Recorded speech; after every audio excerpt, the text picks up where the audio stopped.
আর বন্ধুরা, গ্রামের ছেলে হলেও আমার মা বাবা আমাকে নিজের সন্তান মনে করে না।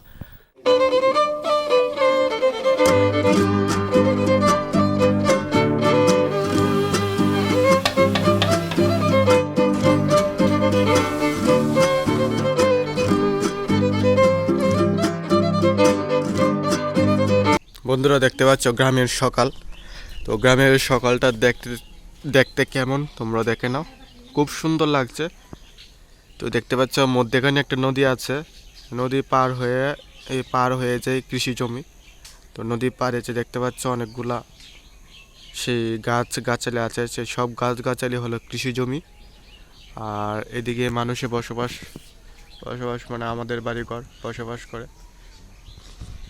আর এদিকে হলো নদী পাড়ে কৃষি জমিতে। এই দেখতে পাচ্ছি একজন কৃষি জমিতে যাচ্ছে, এই দেখো, সকাল সকাল কাজ করার উদ্দেশ্যে যাচ্ছে। চলো, আর দেখতে পাচ্ছ সূর্য খুব সুন্দর লাগছে। আর বন্ধুরা, গ্রামের ছেলে হলেও আমার মা বাবা আমাকে নিজের সন্তান মনে করে না। আমার মা কারণ আমাকে বলে শুধু আমি হলাম শহরের ছেলে সবসময় আমাকে বলে শহরের ছেলে, কারণ তারা সকাল সকাল উঠে খেয়ে নিয়েছে।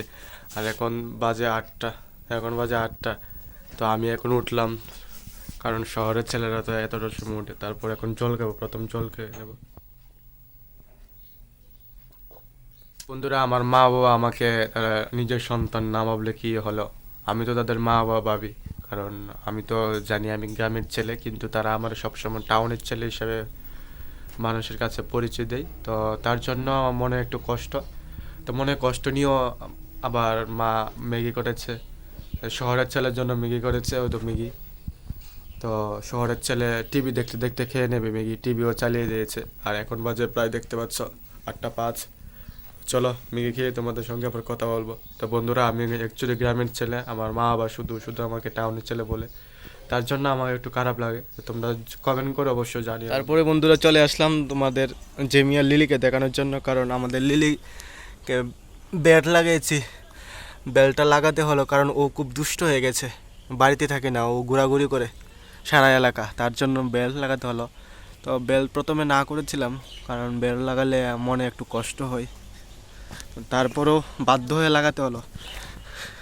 তো শুধু গলার মধ্যে যে বেল্টটা লাগিয়েছি এটা লাগালাম, আর বাকি যে ফিতাটা রয়েছে সেটা খুলে রেখে দিলাম, ওর স্বাধীনতা যাতে ভঙ্গ না হয়। কিন্তু যদি দেখি ও বেশি দুষ্টামি করে, তাহলে আবার এইটা লাগিয়ে নেব। শান্ত হয়ে ঘুমিয়ে আছে, এদিকে তাকিয়ে থেকে দেখছে আমি কি করি, দেখো দুষ্ট। সো বন্ধুরা, এখন বেজে গেল ঘড়িতে প্রায় 10টা 10। আমি রেডি হয়ে কোথায় যাব তোমরা অবশ্যই ভিডিওটা লাস্ট অবধি দেখবে, আশা করি তোমাদের অনেক অনেক ভালো লাগবে। টাটা বন্ধুরা। সো আমার প্রিয় বন্ধুরা, আমি চলে আসলাম আশীর্বাদ অনুষ্ঠানে। তো তোমরা দেখতে থাকো ভিডিওটা লাস্ট অব্দি, আশীর্বাদ অনুষ্ঠানটা কোথায়। সো প্রিয় বন্ধুরা, আমি আশীর্বাদ অনুষ্ঠানে সার্ভিস করার জন্য চলে আসলাম। আর সার্ভিস করার যে জায়গাটা ছিল সেটা হলো চাকমাঘাট বাঁশ বাজার, যেখান থেকে বাঁশ কেনাকাটা হয়, সেই জায়গার মধ্যে আজকে আমাদের আশীর্বাদের সার্ভিস। আর সামনে যে জায়গাটি দেখতে পাচ্ছ, একটু সামনে গেলেই তোমরা চাকমাঘাটের যে ব্রিজটা বা চাকমাঘাট যে পার্কটা দেখতে পারবে। আর এদিক দিয়ে দেখতে পাচ্ছ, এদিকে আমবাসা যাওয়া যায়। আর আজকে আমরা চলে আসলাম এই যে রুটটা দিয়ে, একটু সামনে গেলেই যাদের বাড়িতে আশীর্বাদ। তো বন্ধুরা, তাদের বাড়িতে চলে আসলাম। আর দেখো খুব সুন্দর করে সাজিয়েছে। আজকে তাদের বাড়িতে যে ছেলে, সেই ছেলের আশীর্বাদ হবে, যে তোমরা দেখতে পারো খুব সুন্দর করে সাজিয়েছে। তারপর আস্তে আস্তে বন্ধুরা আমাদের কাজ আমরা শুরু করে দিলাম, কারণ যেহেতু সার্ভিস করতে এসেছি কাজ তো করতেই হবে। তার বসে না থেকে শুরু করে দেবো আমাদের কাজ। আর এদিক দিকে দেখতে পারো তোমরা রান্না প্রায় শেষের দিকে, মাংস রান্না হচ্ছে দেশি মুরগ। উফ, খুব টেস্টি লাগছে, জিভে জল চলে আসলো বন্ধুরা।